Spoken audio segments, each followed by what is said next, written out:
Hello everyone, welcome to Ravi's kitchen. ఈరోజు మనం dragon fruit chia పుడ్డింగ్ని ఎలా ప్రిపేర్ చేసుకోవాలో చూద్దాం.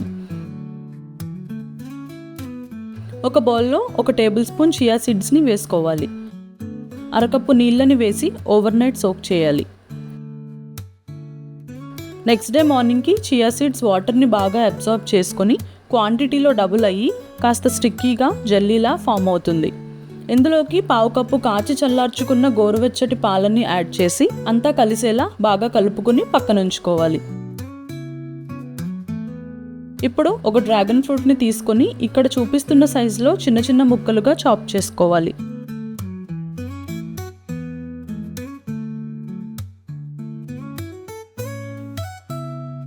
తర్వాత వీటిని 2 పోర్షన్స్ కింద డివైడ్ చేసి ఒక పోర్షన్ని బౌల్లో వేసుకొని ఫోర్క్ సహాయంతో మెత్తటి గుజ్జులా మ్యాష్ చేసుకుని పక్కనుంచుకోవాలి. ఇప్పుడు ఒక సర్వింగ్ గ్లాస్లో పాలలో మిక్స్ చేసుకున్న చియా సీడ్స్ని ఒక లేయర్గా వేసుకోవాలి. అందులోకి మ్యాష్ చేసుకున్న డ్రాగన్ ఫ్రూట్ పల్ప్ని కొద్దిగా వేసుకుని మిక్స్ చేసుకోవాలి. తర్వాత కొన్ని డ్రాగన్ ఫ్రూట్ పీసెస్ని ఇంకో లేయర్గా వేసుకోవాలి.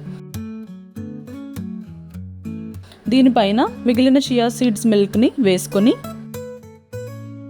కొన్ని డ్రాగన్ ఫ్రూట్ పీసెస్తో గార్నిష్ చేసుకొని కాస్త హనీ యాడ్ చేసి కూల్గా సర్వ్ చేసుకోవడమే. నేను తీసుకున్న క్వాంటిటీకి 2కి సర్వ్ చేయొచ్చండి. చియా సీడ్స్లో ప్రోటీన్, ఫైబర్, గుడ్ ఫ్యాట్స్ ఇంకా ఎన్నో ఎసెన్షియల్ మైక్రోన్యూట్రియంట్స్ పుష్కలంగా ఉంటాయి. క్యాలరీస్ కూడా కాస్త ఎక్కువే ఉంటాయి కాబట్టి చూసుకుని డైలీ బేసిస్లో కన్జ్యూమ్ చేస్తే చాలా న్యూట్రిషనల్ బెనిఫిట్స్ ఉంటాయి. ఇది డైట్ చేసే వాళ్ళు కూడా హ్యాపీగా కన్జ్యూమ్ చేయొచ్చండి.